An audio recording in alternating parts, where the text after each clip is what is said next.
Pokemon Mystery Dungeon has always enjoyed a pretty dedicated following. In spite of the series' more mixed reception, the games continue to enjoy praise online even to this day. Look no further than the like to dislike ratio on reviews for the series for evidence of that. Out of all the games in the series though, no entry gets more praise than Pokemon Mystery Dungeon Explorers of Sky. Following the relative success of Pokemon Red and Blue Rescue Team, the Pokemon Company quickly moved to release a follow-up, and thus, only 2 years later, Pokemon Mystery Dungeon Explorers of Time and Explorers of Darkness for the Nintendo DS were released. The games garnered a slightly lower but still respectable sales number of 4.9 million units when compared to the 5.8 million units that the first ones sold. Gameplay-wise, these games were nearly identical to their predecessors, just with updated mechanics to match changes introduced in Pokemon Diamond and Pearl, as well as containing all 491 Pokemon that had been officially revealed by Nintendo and the Pokemon Company at the time. The most noteworthy thing about the series, though, was the fact that the Mystery Dungeon games were the only spin-off to copy from the main series and release 2 versions. However, the version difference between the two is notably smaller than that we see in the main series, which at the time wasn't that much to begin with outside of, say, the differences between Ruby and Sapphire. And it wouldn't be right to copy the strange business model of the main series if they weren't going to go all the way, which is why today we are talking about the 3rd version of this pair. You know, it's a bit strange, don't you think, that the Pokemon fandom typically holds up Pokemon Emerald and Platinum, and this game as well, as being some of the best in the series, despite being associated with a kinda scummy business model? I'm not going to go too far into depth on that topic because it's, well, 1, beyond the scope of this video, and 2, because Jim Sterling has kind of already covered the topic. Like with Emerald and Platinum, Explorers of Sky combined both of the games and added new content into the mix. Most notably the inclusion of the newly revealed Pokemon Shaymin and its Sky form, hence the title of the game, as well as a handful of new dungeons. The biggest new addition by far though is that of the special episodes. 5 playable scenarios that feature stories told from the perspective of non-playable supporting characters. These scenarios expanded upon relationships and the backstory of these different characters and provided a nice change of pace from that we find in the main game. Sales-wise though, the games didn't do as well, only selling about 1.5 million units, which is to be expected for a 3rd version Pokemon game, as only the hardest of hardcore fans usually end up double dipping like this.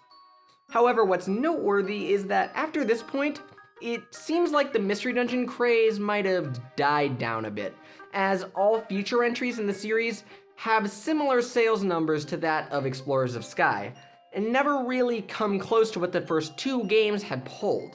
Regardless of that, however, it's clear that these 3 games combined had quite the impact on people.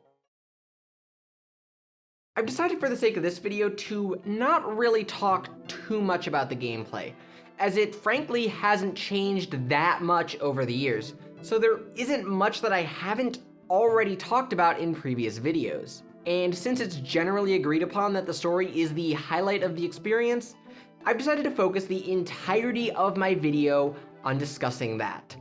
And boy, oh boy, did lead writer Shinichiro Tomie really outdo himself this time around.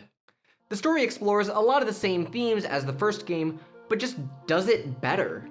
The plot and rescue team was a little threadbare at times. It gets more focused towards the end, but you still have a few episodic moments interspersed with the main plot. And we do still get quite a bit of that here, but it's a lot more focused this time around, almost to a fault in some cases. The game opens with a scene of the Pokemon you chose as your partner standing in front of the gate to Wigglytuff's guild, which they want to become a member of, although they ultimately end up giving up before going through with it.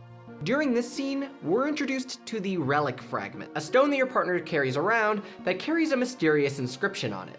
We then cut to a scene on the beach where they find you, the player character, passed out. And after you come to, you learn that you have been transformed from a human into a Pokemon. But you don't know how you got there because you have, and say it with me now, amnesia. I could talk about how this is a bit of an overused trope in games, but it's actually important to the plot, so I'm going to give it a pass this time around. After the initial shock of your transformation that we can't explain, the both of you get immediately jumped by two Pokemon, Zubat and Koffing, who steal the relic fragment and run straight into a nearby cave. Obviously, you both chase after them, eventually confronting and defeating them, thus regaining the relic fragment. Back on the beach, your partner explains to you how they love legends and whatnot and want to discover the origins of the relic fragment. Following the exchange, the both of you decide to join the guild together to learn more about both the relic fragment and your mysterious past. One of the key takeaways from this segment is that it helps set up the theme of achieving personal growth with the help of others, which features prominently in the early game. We often see in our modern age that people's general attitude towards growth and improving one's life are as individual efforts. Many of us want to improve our lives too, and out of that desire, an entire industry has spawned. One that is highly controversial for a number of reasons. The concept of self-help has been around for a long time, with one of the earliest instances of this coming from Egypt around the year 2800 BCE, through something called the Maxims of Tehotep? The Maxims of Tehotep, we'll go with that. Anyway, the Maxims of was an advice letter from a father to his son, which recommended self-control and moral behavior. Flash forward a couple thousand years, and we start to see the modern version of self-help take shape in mid-19th century Britain, although its origins are not like what we know it to be today. In the early days, self-help was associated pretty heavily with socialist and anarchist movements of the time. The shift from those more radical roots to the more mainstream how-to-win-at-capitalism variation that we know today came in the year 1859 with the publication of Samuel Smiles' book simply titled Self-Help, which Harvard business professor Beth Blum called a handbook of laissez-faire liberalism. And so, what was once a means to push for radical change began its transformation into an over $10 billion industry. So what does this have to do with Pokemon Mystery Dungeon, you may ask? Well, the comparison is between the way this industry operates and encourages you to think, versus what the game seems to imply. Our modern world is built around competition. It is. It's just the result of living under a capitalist system. It's a system built around the idea that anyone can be a billionaire, but everyone can't be a billionaire. And this idea has started to seep its way more and more into other aspects of our lives. You may have heard the term neoliberalism before, although if you're not super into politics, you probably don't know what it means. In its most basic understanding, it's seen as a return to a more hands-off approach to the economy, we might say. It's most strongly associated, somewhat paradoxically, with the presidency of Ronald Reagan in the US and the prime ministership of Margaret Thatcher in the UK. Political science author Andrew Haywood identifies the key policies of the ideology to include, among other things, privatization, spending cuts, especially in social welfare, tax cuts, particularly corporate and direct taxes, and deregulation. For the purposes of this video though, I'm not as interested in the policies that neoliberalism proposes, but with the mindset that it instills, as the concept has grown well beyond the policies of the conservative parties that first popularized the movement, to the point where it's considered to be the dominant political and economic paradigm in the world. And as you could probably already tell, this is a concept that lends itself pretty well to the idea of improving oneself on the individual level. The onus is on you to succeed. You gotta pull yourself up by your bootstraps. The most poignant aspect comes from how it attempts to redefine other aspects of daily life. Sociological theorist William Davies defines neoliberalism as the pursuit of disenchantment of politics by economics, and argues that it seeks to insert the language of free markets and competition into every aspect of our lives. An example of this concept is One that, if you're familiar with internet politics at all, you've probably heard before. And that's the free marketplace of ideas. The concept that allowing all range of ideas to be expressed allows the best ones to naturally rise to the top, just like the free market is supposedly the best way to allocate resources. This rhetoric is especially prevalent here on YouTube. You see the idea that people who don't get views must make bad content, and those who get lots of views necessarily make good content, even if that doesn't always appear to be the case. This shift in thinking is helpful for our ever-growing self-help industry, as it relies on this idea that you're the one in charge of your life. Don't mind any of those systemic issues that may be keeping you down. You're not doing well because you're not motivated. You're not working hard enough. Buy my book and attend all my seminars for the answer that you'll need to unlock all of the secrets that you need to become wealthy. And if you're looking for spiritual help, the Church of Scientology is just down the road. Ultimately, the key word in self-help industry is the word industry. This is a business. It's all about making money. Writing for Inc. magazine, life coach and licensed therapist Matthew Jones puts the dirty secret of the industry into the plainest words imaginable. Unhappy people buy things. Unhappy people are easy to control. Our society's emphasis on productivity and work ethic, two byproducts of a capitalist and materialist system, keeps people unhappy, and then convinces them that the only way out of unhappiness is to spend their money on quick fixes that don't actually work. None of this is to say that self-help is necessarily all bad, and wanting to improve yourself is a good thing, and you should always want to strive to be a better person than you were yesterday. But what I want to propose, and what the game seems to imply, is that you should do it in a more healthy manner, by getting help from others. Work smarter, not harder, as the saying goes. The first place to look for examples of a more healthy attitude towards self-improvement is Apple Woods, where you fail a rather important mission and are forced to go without dinner. In this moment, the other guild members reveal the next morning that they saved part of theirs for you.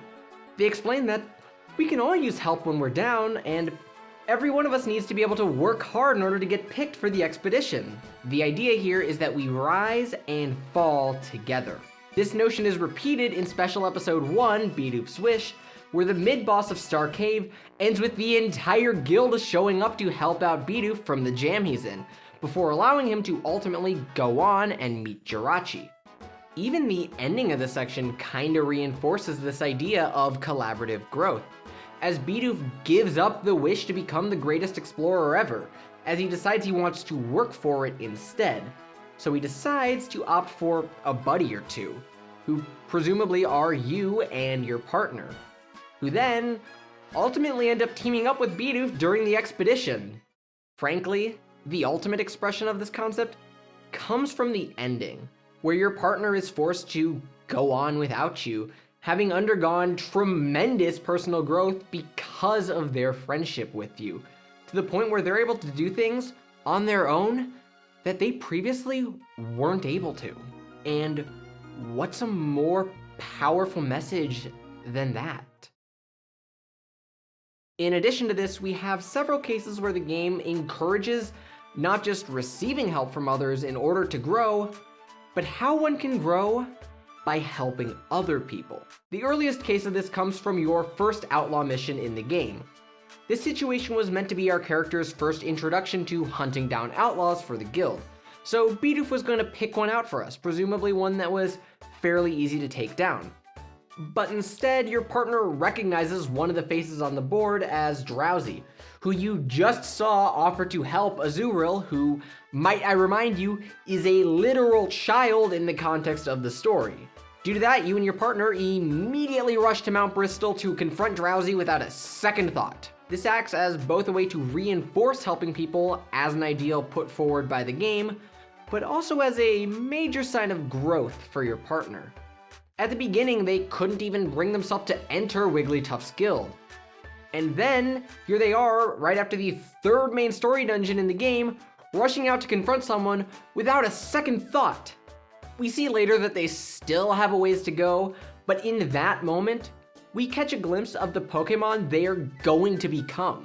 This concept goes beyond the story as well into the mechanics. Many of the jobs are designed around either helping the town or individual Pokemon out in some manner, and by doing so, the game rewards you with money, items, and even additional party members for your efforts.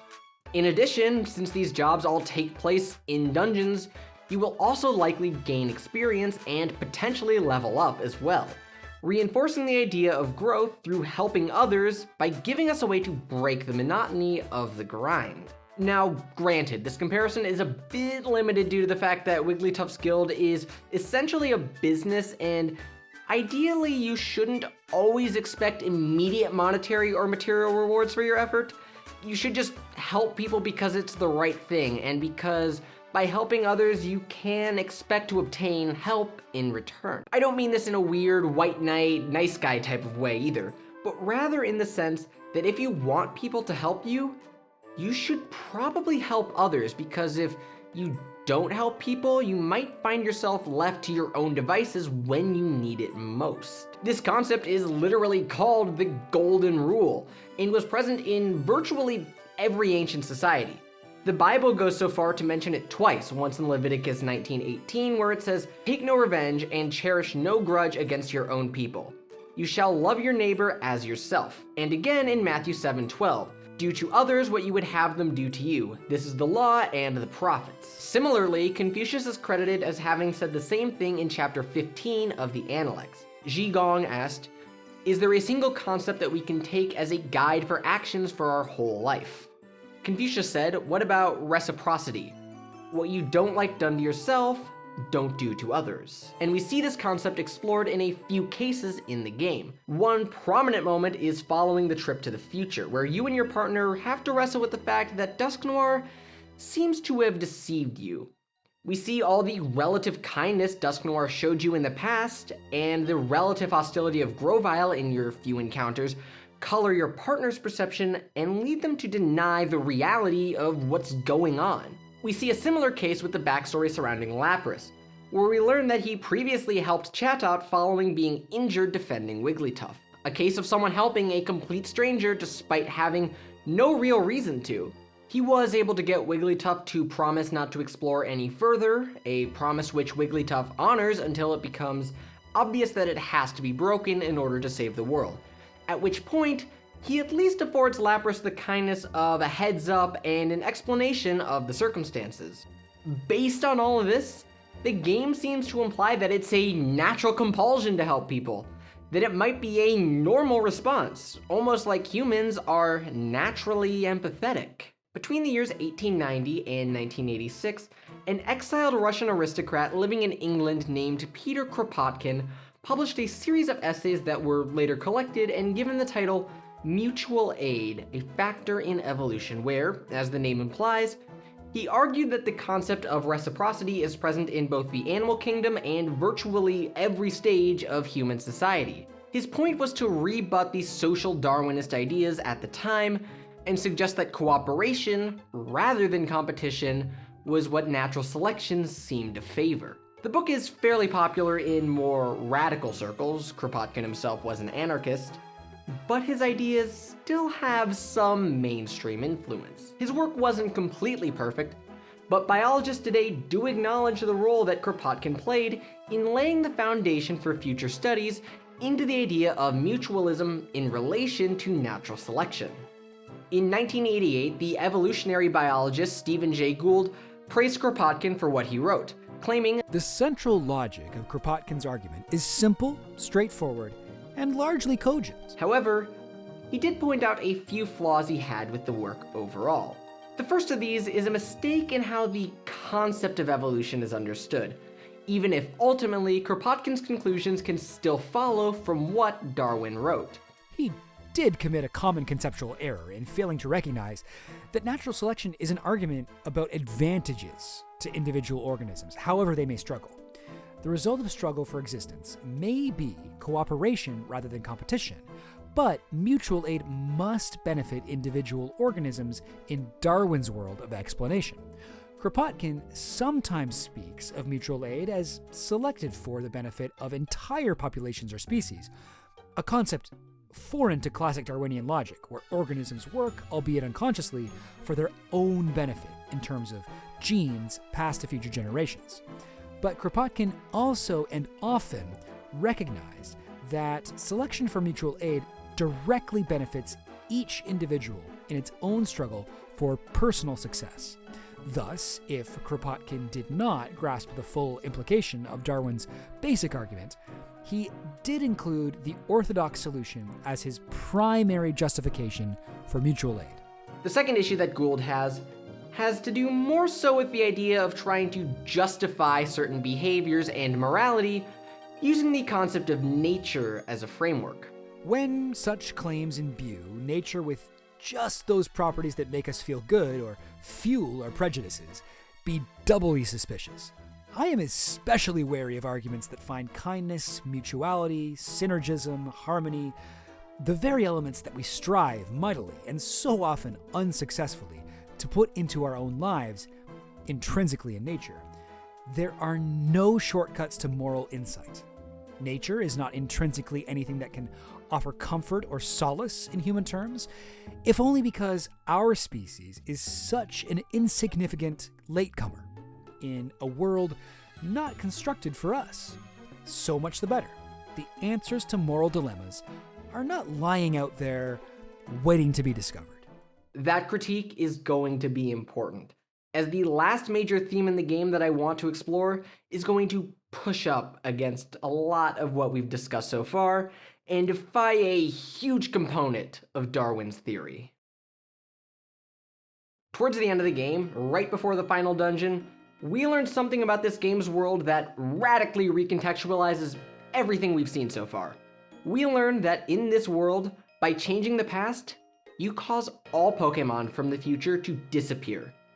In the immediate, you see the story change from a group of heroes fighting to avert an impending disaster to one where one of those heroes needs to sacrifice themselves in order to do so. The game touches on this concept before at several points, most notably when Celebi uses her powers to enable the rest of the group to escape from Dusknoir and Primal Dialga, and when Chatot shields both Wigglytuff and the party from a sneak attack in Borian Cave. In both cases, the character in question turns out fine, but it's a case of characters purposefully putting themselves in harm's way in order to save others. It's an action considered virtuous in many cultures. In the West, we see this enshrined with a particularly religious veneer. John 15:13 states, "No one has greater love than this, to lay down one's life for one's friends." The mix of viewing this as a virtuous, heroic act, and the fact that we frequently form emotional connections with fictional characters makes this a common trope that's employed in a variety of stories.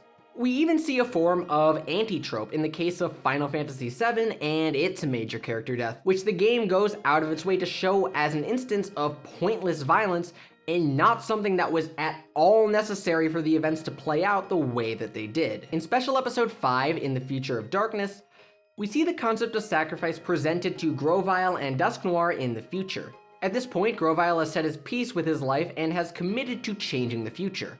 But Dusknoir hasn't.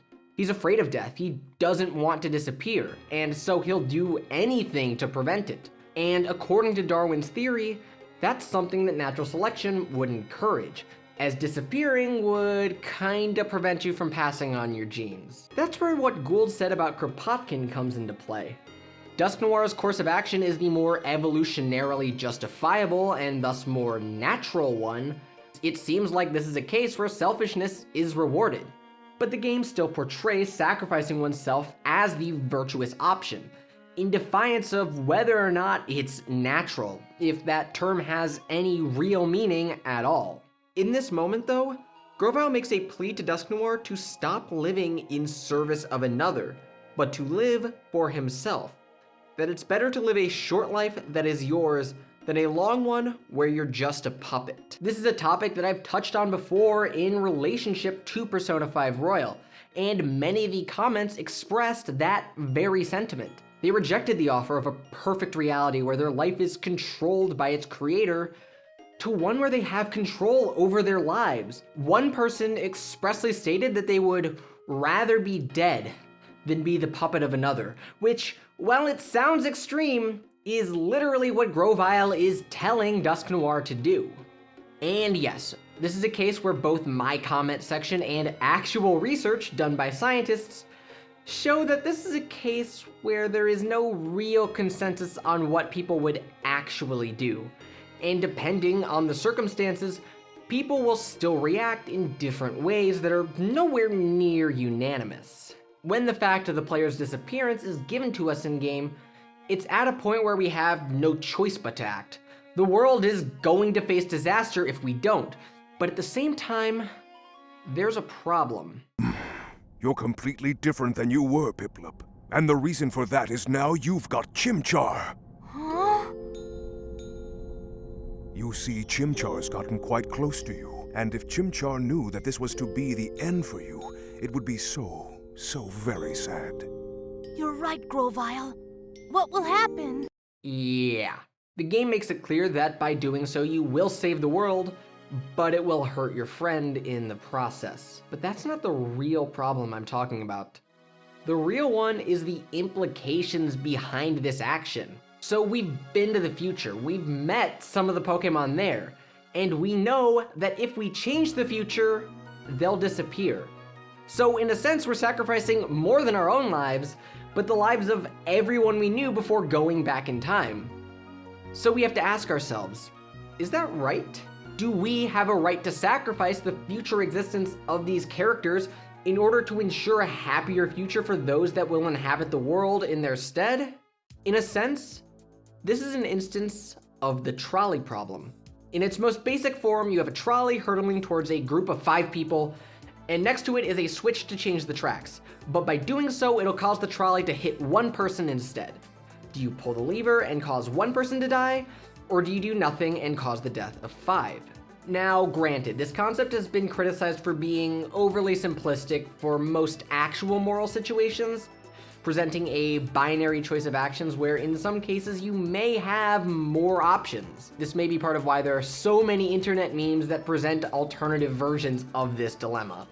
However, at its core, the idea this problem pushes is relevant to what we're discussing because for all intents and purposes, our options are put the time gears in the temporal tower and stop the planet's paralysis, or do nothing and let history continue on its current course. We have no other choices between those, really. Utilitarianism is the philosophical concept that states that the moral course of action is the one that ensures the greatest good for the greatest number of people. This can tie in with the concept of consequentialism, which dictates that the outcomes are the basis by which to judge one's actions rather than intent.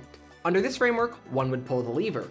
One person dead leads to a higher collective well-being as opposed to 5. And by that same logic, one would conclude that changing history is the better course of action, as it will lead to more people being happier in the new future than in the current one. However, this concept is not without its critics. Thinkers from a variety of persuasions have criticized the somewhat crude nature of this kind of thinking. The philosopher Robert Nozick claimed, "Utilitarian theory is embarrassed by the possibility of utility monsters who get enormously greater sums of utility from any sacrifice of others than these others lose. For unacceptably, the theory seems to require that we all be sacrificed in the monsters more in order to increase total utility." A contemporary of Nozick, a man named John Rawls, offered a similar criticism.